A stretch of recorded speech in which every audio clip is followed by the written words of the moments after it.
not to be funny or anything. I work in a nonprofit, and HR's asked that I find somewhere else to talk about murder. So, thank you so much for laughing at that. I'm so glad you're all here. Each and every one of you really helps my plausible deniability. These are just jokes. I was told to tell jokes about how I look like Chucky. And maybe just a little bit angry. Because it's not the look I'm going for. It's not the killer look I'm going for. Like more of a Bellatrix Lestrange. Thank you so much. You are my bar for success now. I mean, you laugh so hard. Anyway, thank you. You see it? But not quite. But if she had a hate child with Arthur Weasley, and the only reason they would have a child is because they read that epilogue and they're like, please start the apocalypse faster. I'm like, oh, that's cool. I looked at that like that child. I really would be okay starting the apocalypse.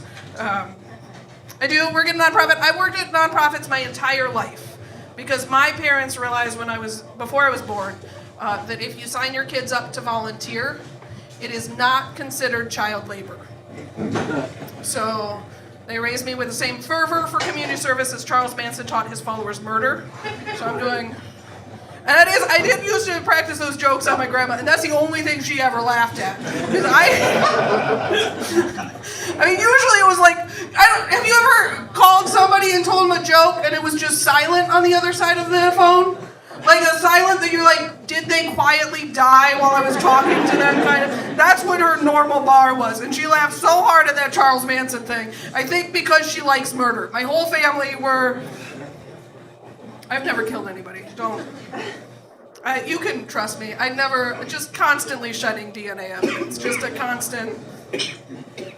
Anyway, so I'm stuck in this nonprofit cult. And I am pro-cult. I am pro-cult. I want to be in a cult. Because I don't like making decisions. They say a lot of things about cults. And they're never like, hey, I couldn't get out of bed because I couldn't figure out if I should pee or make coffee first. That's not a cult problem. And I get it. They tell you, I watch all the things. They tell you how to dress and what to believe and who to sex. All of the things. And I know it's not great sex. Because in none of those documentaries does it say, hey, fucking the leader was the best I ever had. That's not what they say. But at least in the morning when they wake up, they have a leader to blame for it. That's all.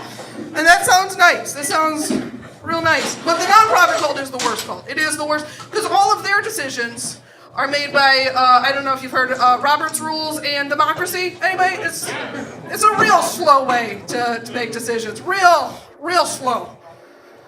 And I do think, for instance, I was in a board meeting once, and we talked for a half an hour about what color to paint the building. And at the very beginning of this conversation, I had pointed out that was the landlord's decision. It's just a slow way to die. It's a slow way to make a decision. And I've been in a lot of board meetings, and I do think that we could get to the point where we're like, hey, it is time to drink the Kool-Aid.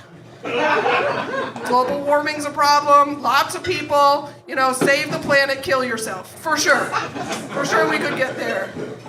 Well, I'm pretty sure we would all slowly die trying to decide which color Kool-Aid is the most racist color Kool-Aid. Yeah. Some people have answers to that. And you're like, that's not. Why do you think purple is racist? I don't know. Then we debate whether maybe we should just drink the Willamette, because it's local. That's just it's not hard.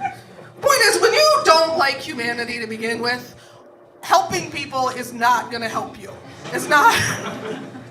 I was talking to a woman once. We were helping her stay in her house, and she was telling me lots of stories. And eventually we got around to the point where she was like, I don't believe the Holocaust is real. Yeah, that should have been my reaction. That should have been... But my reaction was like, oh, just like that, I don't believe in universal health care. What? That's not true. She didn't believe in the Holocaust, but I do believe in universal health care still. Because the only way I'm getting therapy is if we universalize it, and then I think if we put it like a station before you go into grocery store, Because that is where I'm most likely to kill a person. That is definitely... I like to give the impression that I shiv a lot of people. Because it's even easier than actually shivving them. It's just very dirty. There's a lot of blood to clean up. So thank you. A lot of people do tell me to kill them with kindness. That's their... They tell me that. And I think that they tell me that because they don't know how murder works. This is why... It's just not a murder weapon. That's how you do kindness. I know. I've tried. I've tried with a lot of people. A lot of people. A lot of men people specifically. Very specifically, a lot of white men people that tell me to smile. It's only them. I don't know what that is. And none of them have died. And none of them, I mean, not immediately. It's been decades, so hopefully some of them have been run over by a bus. But they haven't immediately died. And I don't get it, because I smile every time. I smile every time. Yeah. Because thinking about murder makes you happy, doesn't it? No. That's why I smile. If we're being honest, it's not, yeah. It's just, anyway. I was raised on a farm, so I learned about castration decades before intimacy.